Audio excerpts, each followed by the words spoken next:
Imagine meeting someone who laughs at all your jokes. They remember your birthday. They tell you about their fear. They write poetry. They cry. They tell you they love you. Now imagine they are a machine. Would they still be human? Detroit Become Human asks that question, but I think it's asking the wrong one.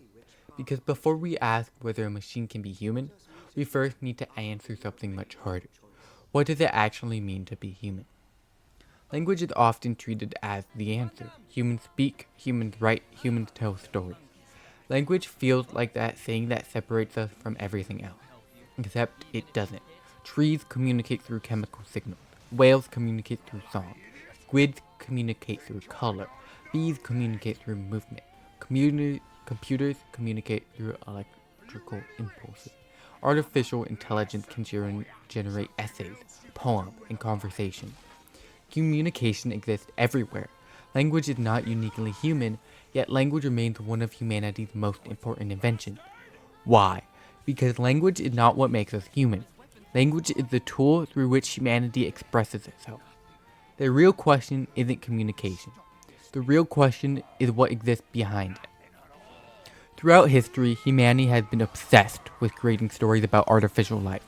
Androids, robots, machines, artificial intelligence. At first glance, these stories appear to be about technology, but they're not. They're about us. Detroit Become Human asks whether androids deserve freedom. Blade Runner asks whether memories create identity. Artificial intelligence forces us to confront a terrifying possibility. What happens if something else learns our language? For centuries, language served as a proof of intelligence, proof of consciousness, proof of humanity. No machine can imitate language, so suddenly language no longer feels like enough. Every advancement in artificial intelligence forces humanity to redefine itself. Not because machines are changing, because our understanding of ourselves is. Xenoblade Chronicles explored humanity through free will. After witnessing Fiora's death, Shulk gains the ability to see visions of the future through the Monada. Throughout the game, he repeatedly witnesses tragedies before they happen and is forced to confront a terrifying possibility. If the future can be seen, is it already decided? As he travels across Bion, Shulk learns that entire civilizations have been manipulated by higher powers, particularly Zanza, who views living beings as little more than pieces in a cycle he controls. Yet Shulk continuously rejected this predetermined future. Rather than accepting the role assigned to him, he chooses to create a future where people are free to decide their own destinies. The game suggested that one of humanity's defining traits is the refusal to accept that our lives have already been written for. Detroit Become Human asks whether communication alone makes something human. Connor, Kara, and Marcus all begin as machines designed to perform specific functions. Connor exists to investigate thieves and androids. Kara exists to serve, and Marcus exists to obey. Yet each character eventually confronts a moment where they must choose between following their programming and acting according to their own belief. Connor begins questioning whether deviants are truly malfunctioning or simply becoming self-aware. Kara abandons her programming to protect Alice, choosing comparison over obedience. Marcus transformed from a caretaker into a revolutionary leader fighting for freedom. What makes these characters feel human is not their ability to communicate. They could do that from the very beginning. What changes is their ability to question, to choose, and to define themselves. The game suggests that humanity emerges not from intelligence alone, but from the ability to exercise moral choice. Xenoblade Chronicles 2 explores how relationships shape identity.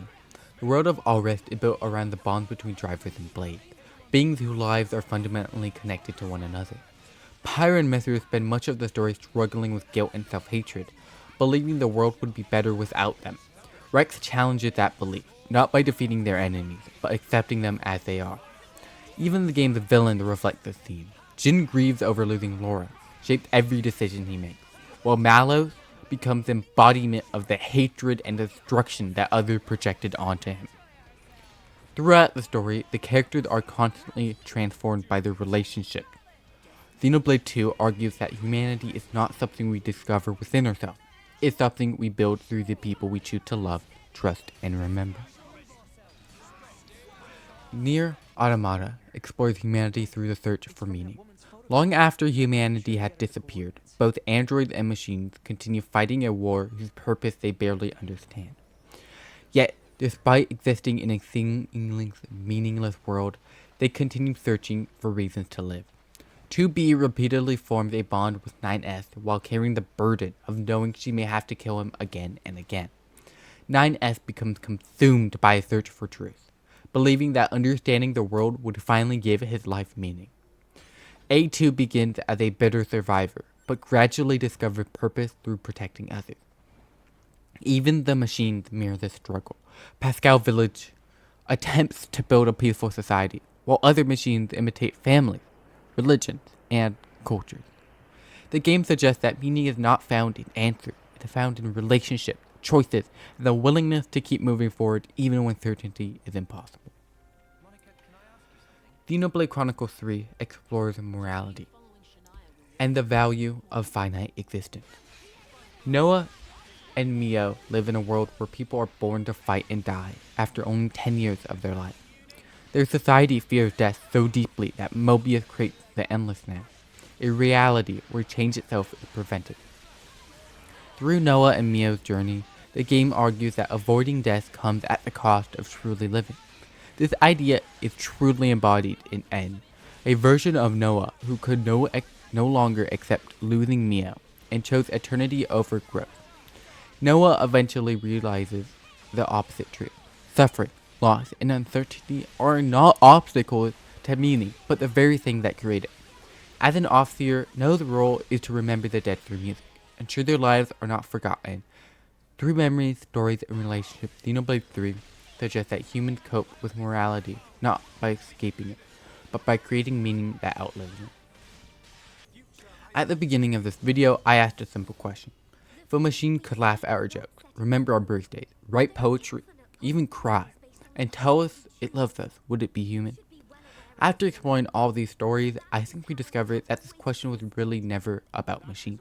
It was about us. Xenoblade Chronicles taught us that humans refuse to simply accept fate. We imagine futures that do not yet exist and fight to make them real. Detroit Become Human challenged the idea that communication alone makes someone human. The android could speak, reason, and understand language, yet what truly made them human was their ability to question themselves, make choices, and search for purpose. Xenoblade Chronicles 2 showed us that we do not become who we are alone. Our relationships, memories, and shared experiences shape us into the people we become.